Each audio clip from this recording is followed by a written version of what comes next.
ওই দিনে কাপু আমাদের জন্য খাবার পাঠিয়েছিল। তো খাবার আলহামদুলিল্লাহ অনেক বেশি মজার ছিল। কোনো কোনো দিন হয় না যে আমাদের একদমই রান্নাঘরে ঢুকতে মন চায় না।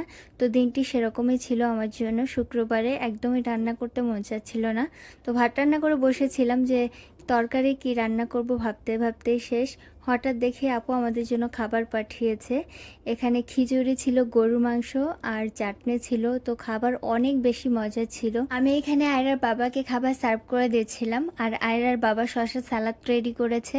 তো ও যেভাবে শসার সালাদটা রেডি করে এভাবে খেতে অনেক বেশি মজা লাগে। তো সব সময় বাসায় সেই কিন্তু সালাদ ভর্তা এগুলো তৈরি করে থাকে। তো এই তো সে খাচ্ছে আর রিভিউ দিচ্ছে। অনেক বেশি মজা ছিল আসলেই। আর সাথে তো চাটনি ছিল। এখানে জলপাই চাটনি ছিল, তেঁতুলের চাটনি ছিল, অনেক বেশি মজা লাগছিল খিচুড়ির সাথে খেতে। আর এখন তো বৃষ্টি হচ্ছে, আর বৃষ্টির সময় মোটামুটি আমরা সবাই কিন্তু খিচুড়ি খেতে অনেক বেশি পছন্দ করি, তাই না? তো আপু যে পরিমাণ খাবার পাঠিয়েছিল আমাদের কিন্তু দুপুরে রাতে হয়ে গেছে, কারণ আমরা দুইজন মানুষ আর আয়রা তো কমই খাই। তারপর আমার আর রাতে রান্না করা লাগে নাই। অনেক রাতে দেখলাম যে আয়রার বাবা আমাদের জন্য কাঁঠাল নিয়ে এসেছে। তো সে সময়ের কাঁঠাল খেতে মজাই লাগছে। আমার কিন্তু কাঁঠাল খুব একটা বেশি পছন্দ না। তো এই দিন রাতে নিয়ে আসার পরে আমি কিন্তু কাঁঠাল ওঠানো শুরু করেছি, খেতে মন চাচ্ছিল তাই।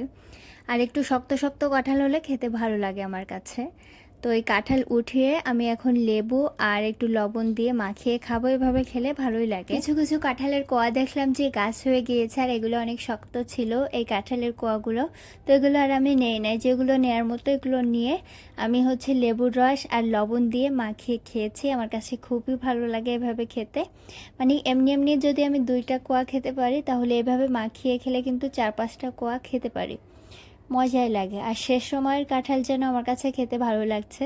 খাওয়া দাওয়া শেষ করে রাত্রে ঘুমিয়ে পড়লাম এবং সকাল সকাল 1 কাপ গরম গরম কফি নিয়ে বসলাম। 1 কাপ গরম গরম কফি না হলে কিন্তু সকালটা ভালোই যায় না। আজকে একটু কুর্মিটলা হসপিটালে যাব, আমার ডাক্তার দেখানোর কথা।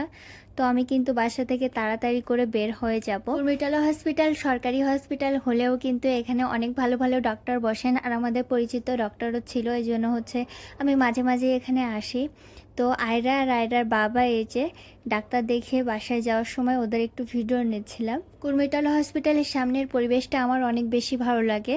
আর এই যে এখন আয়রা আর আয়রার বাবা যেখানে আছে, আয়রার বাবা যেখানে বসে আছে, এখানে 7 বছর আগে একই প্লেসে বসেছিল আর কি। তো সেইটাই স্মৃতিচারণ করছিলাম। আয়রার বাবাকে আমি বলছিলাম যে সেই ছবিটা কিন্তু আমার কাছে আছে। তখন 2জন ছিলাম, আজকে 3জন আয়রাকে নিয়ে।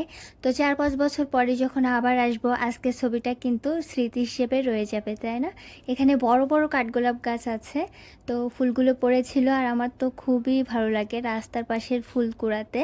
তো খুব সুন্দর একদম তাজা ফুল পড়েছিল। তো এগুলো কিন্তু আমি তুলে নিয়েছি আর স্মৃতিচারণ করছিলাম সেই আগের কথা। আজকের মতো এখানেই বিদায় নিচ্ছি। আল্লাহ হাফেজ।